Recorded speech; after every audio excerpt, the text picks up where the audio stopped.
Shota, Balaja Bia Basana.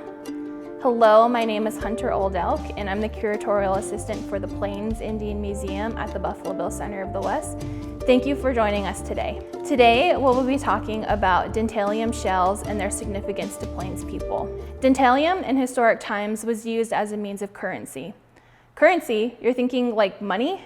Yeah, currency. It was harvested by coastal tribes of modern day British Columbia, Canada, and then traded down south into the coastal tribes of what's modern day Washington, into the plateau region of the Columbia River tribes, and then to the plains. So why is this significant?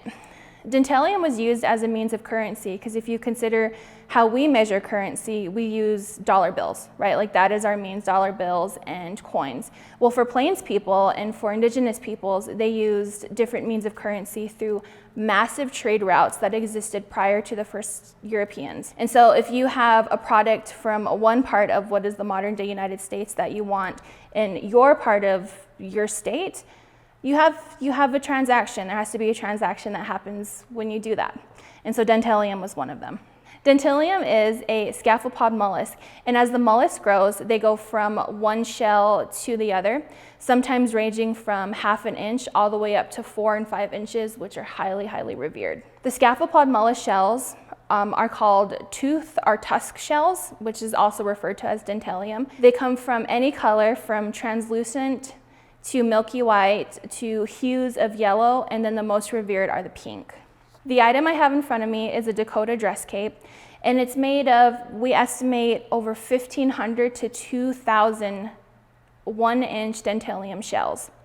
And so imagine wearing an item that has 1,000 to 2,000 dentalium shells.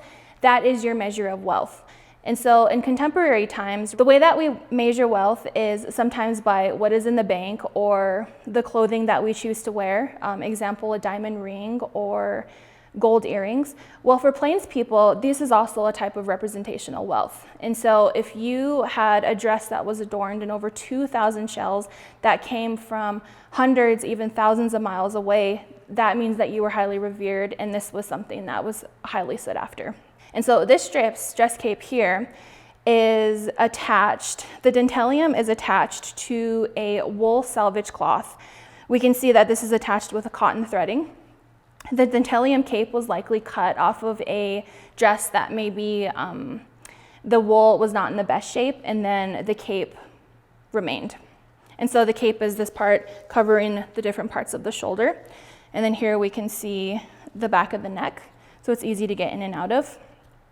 This dress cape is also made of cotton cloth, we can see as the banding here, and then it also has these very beautiful but brittle silk ribbon. And so silk is also an item that we have to give special care of in the collection.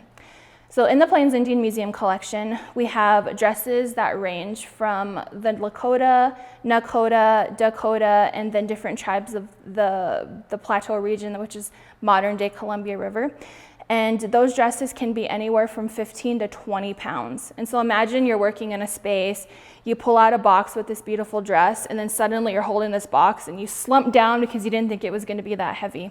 That is because of the weight of these items. So if you were doing your everyday chores or you're wearing this, I wouldn't want to wear a 20-pound dress. And so dentalium was brought out, the dresses that were adorned in dentalium were brought out during times of ceremony and celebration to show this cultural wealth. These items are made by women of the family, and amongst that trade route. Dentalium is still an item that is highly revered amongst indigenous persons. In contemporary times, you can see many people adorn themselves with dentalium as well. And you can find different artists on social media or on Etsy. And for us, feel free to follow us on Facebook and Instagram at Plains Indian Museum.